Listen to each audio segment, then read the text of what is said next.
بسم اللہ الرحمن الرحیم۔ رب یسر ولا تعسر واتمم بالخیر۔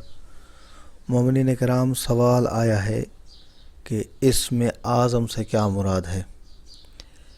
اسم اعظم علماء کی زبان میں اور عاملین کی زبان میں، روحانیین کی زبان میں ایسا نام ہے کہ جس نام کا اثر اتنا زیادہ ہوتا ہے کہ انسان بہت ہی بڑے بڑے کام اس کے ذریعے سے حل کر سکتا ہے اور ان کو انجام دے سکتا ہے، جیسا کہ حضرت آصف بن برخیہ نے تخت بلقیس کو پلک جھپکنے میں حضرت سلیمان علیہ السلام کے پاس حاضر کر دیا۔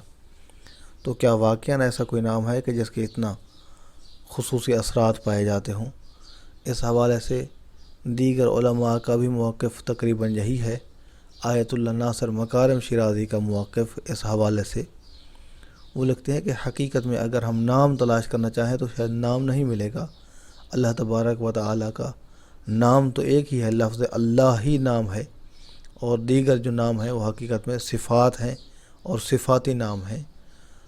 لکھتے ہیں کہ کوئی نام ایسا نہیں ملے گا، لیکن انسان اگر حقیقت عبودیت کو انجام دیتا ہے، حق کے تقوی کو انجام دیتا ہے، تو ہو سکتا ہے کہ وہ کسی بھی نام کو اللہ تبارک و تعالیٰ کے ساتھ پکارے تو اللہ کی ذات اس کی دعاؤں کو مستجاب فرمائے گی، اور کسی بھی بڑے سے بڑے کام کو وہ اس نام کے ساتھ حل کر سکتا ہے۔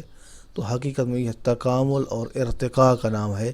انسان جتنا زیادہ اللہ تبارک و تعالیٰ کے قریب ہوتا جاتا ہے، اتنا ہی زیادہ اس کے پاس صلاحیتیں بڑھتی جاتی ہیں۔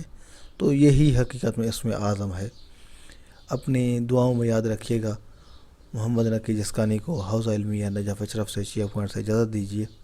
والسلام علیکم ورحمۃ اللہ وبرکاتہ۔